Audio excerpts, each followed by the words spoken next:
स्वागत छ साथीहरु एक्सेल ट्युटोरियलको नयाँ एपिसोडमा। यो एपिसोड हाम्रो गएको episode Excel tutorial in Nepali episode 9 playing with the function if स्टेटमेन्टको कन्टिन्यू भर्जन हो। यदि तपाईहरुले त्यो एपिसोड हेर्नु भएको छैन भने तल दिएको लिंकमा क्लिक गरी त्यो एपिसोड हेर्नुहोला भनी म अनुरोध गर्न चाहन्छु। अब म यो मान्छु कि जसले जो यो एपिसोडहरु हेरिरहनु भएको छ उहाँले त्यो एपिसोड हेरिसक्नुभयो वा इफ स्टेटमेन्ट तपाईहरुलाई राम्रोसँग चलाउन आउनेछ। कतिपय केसमा के हुन्छ भने हामीलाई मल्टिपल लोजिकको एन्सरहरु चाहिने हुन्छ। एउटा चार्ट हेरौं। यो टी डायग्राम हेरौं। एउटा हाम्रो लोजिक हाल्यो। इफ स्टेटमेन्ट त्यसलाई दुई भागमा विभाजन गर्छ। साँचो भयो भने के रिजल्ट आयो र फल्स भयो भने के रिजल्ट आयो।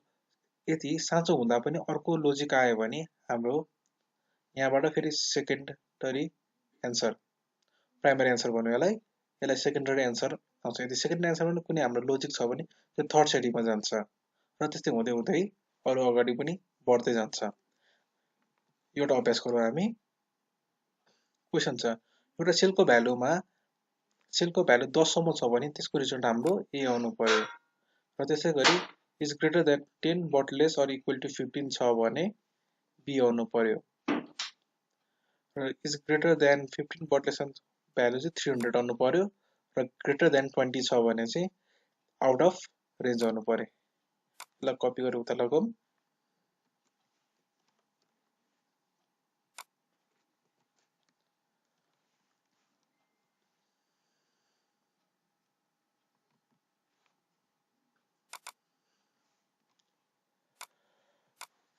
त्यसै हाम्रो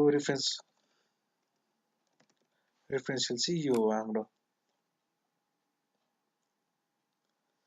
अब रेफरेन्शियल यो हो हाम्रो रिजल्ट आउने चाहिँ यसमा। अनि यहाँ 10 राखौं। यसमा हामीले मल्टिपल इफ क्लज राख्नु पर्ने हुन्छ। त्यसलाई हामी नेस्टेड इफ क्लज पनि भन्छौं। अब त्यो कसरी राख्न सक्ने छौं त? एक्जाम्पल हेरौं। Equal to if bracket open logical test cell value up to 10 भनेछ भनेको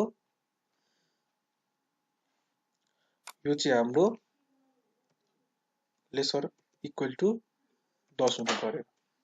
यदि यो भयो भने हाम्रो ट्रु कमा राखेपछि ट्रु भ्यालु हाम्रो ए। स्ट्रिङमा सधैं हामी कोटेसन मार्क राख्छौं। मैले अस्ति पनि भनेको थिएँ। यो हाम्रो सक्यो। अब सेकेन्डमा इफ द भ्यालु फेरि के भयो 10 भन्दा धेरै तर but less or equal to 15 छ भने हामी बी राख्छौं। यसको सट्टामा हामी अर्को इफ राख्छौं। सेकेन्डरी फर्मुला भित्र इफ राख्दाखेरि हामी इक्वल टु राख्न पर्दैन कहिले पनि। हामी इफ राखौं। लजिकल टेस्टमा हाम्रो यही भ्यालु चाहिँ ग्रेटर अर इक्वल टु 15 15 सम्म अथवा 15 भन्दा थोरै। यसको भ्यालु आउनु पर्यो बी र फेरि हाम्रो के भयो थर्ड भयो if the cell value is greater than 15 but less than 20 फेरि इफ राख्नु पर्यो यसमा। Cell value a value less or equal to 20 राख्यो भने ट्रु भयो भने हाम्रो 300 आउनु पर्यो। न्युमेरिक भ्यालुहरुलाई हामी कोटेसन मार्क भित्र राख्न पर्दैन। यो ख्याल गर्नुस् होला। कमा अनि अर्को फल्स भयो भने हामी यसलाई छुट्टै यो भन्दा मुनि कुनै अर्को क्लज नभएको कारणले गर्दाखेरि हामी सिधै यसको फल्स भ्यालुमा यो राख्दिन्छौं। Out of range. यहाँ जतिवटा इफ हामीले राखेका छौं त्यतिवटा ब्र्याकेट क्लोज गर्नु पर्यो। एउटा सरी यहाँ कोटेसन हाल्छु। ब्र्याकेट क्लोज तीनटा भयो। एक्सेलले आफैले तीनटा राख्ने हो भनेर प्रम्प्ट गर्यो। मैले यस गरे। अहिले हाम्रो यो भ्यालु 10 थियो त्यही कारण ए आयो। यदि हामीले 11 गरेको भए बी आयो। त्यस्तै गरी 16 गरेको भए 300 र त्यसरी नै 21 गरेको भए आउट अफ रेन्ज। यसरी साथीहरू हामीले मल्टिपल लोजिकलाई नेस्टेड फर्मुला भन्नाले एउटा फर्मुला फङ्सनभित्र अर्को फङ्सन राखेर सजिलैसँग गर्न सक्नेछौँ।